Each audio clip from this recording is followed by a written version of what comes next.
This is fine.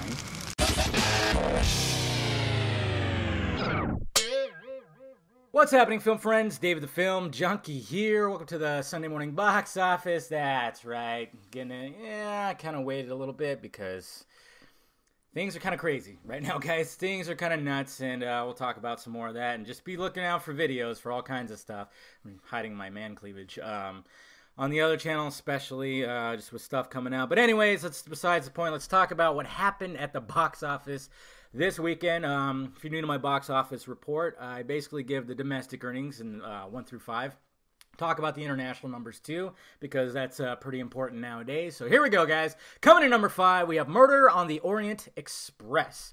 That's right. It made $13.8 million over the weekend, bringing that grand total to $51.7 million, $55 million production budget, and it's made a total worldwide $148.2 million, so not too shabby. I actually did see it, didn't do a review because I just didn't have time this past couple of weeks. Not bad. A little slow at times, but it was actually a pretty decent movie. Coming to number 4, we have Daddy's Home 2. I also saw this. Not as good as the first. Totally forgettable. Daddy's Home 2 made $14.8 million over the weekend, bringing that grand total to $50.5 million domestically. And what do we got? Foreign? I didn't really make a splash foreign box office, so there you go. It was under $1 million. Coming to number 3, still running pretty damn strong, Thor Ragnarok. It made $21.7 million over the weekend, bringing that grand total to $247.4 million. Production budget was $180. I think that got jumped up with reshoots and stuff. The worldwide, of course, is, wow, it's freaking huge. $738 million worldwide. Just keeps on going. Will it make $1 billion? Will it be the first franchise of this year to make $1 billion, the superhero franchise? Who knows, guys? Coming to number 2, wow, this movie struck a chord. I mean, I guess, man, they did a good job releasing it with a big movie. Wonder, which I've heard good things about. It made $27 million over the weekend. This is an original movie. Probably going to be some Oscar potential, I'm hearing. And it was going up against a big, huge superhero movie. Wow. This just shows you right here, guys, that, yes, Hollywood's not running out of ideas, and people are starting to turn around a little bit. They're starting to be like, yeah, give us that original stuff. I want to see something. I just want to see explosions, stuff like that. You know, it's okay to have both, for sure, but it just shows you right here. Listen, Hollywood. And then, of course, coming in at number 1, God damn it. What in the hell? Justice League. $96 million. That's right. The first Justice League movie made under $100 million. Oh my God. Yeah. Warner Brothers is seriously, I mean, people going into Warner Brothers tomorrow for Monday, especially Mr. Head Cheese. Wow. There's some interesting things that are going to be happening over on that lot. $96 million. That is truly abysmal, man. I mean, it's the lowest one. This is Justice League. This has got everybody in it, and it's the lowest.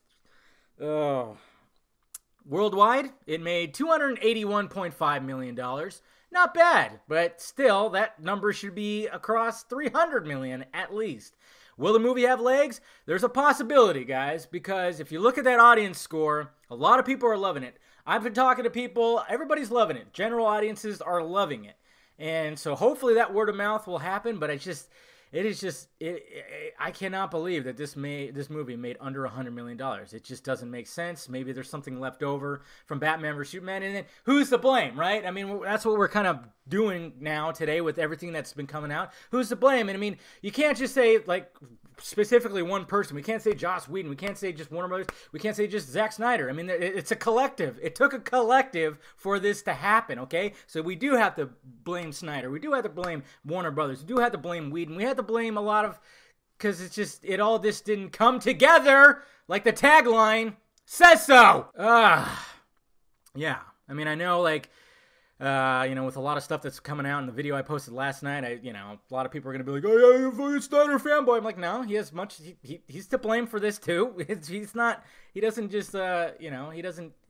just because of what happened. He still is a part of this.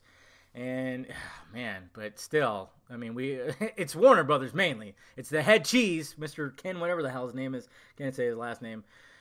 It's going to be interesting to see what happens, guys, but that is just truly, truly dreadful. I mean, it could have been worse, I guess, but geez, to have our first Justice League movie under 100 million, it should have been 150 plus, and it's weird. It's weird. And then to have that movie Wonder, which is an original movie that is getting a lot of buzz, to make $27 million, a PG movie, to make $27 million going up against it, that is unheard of.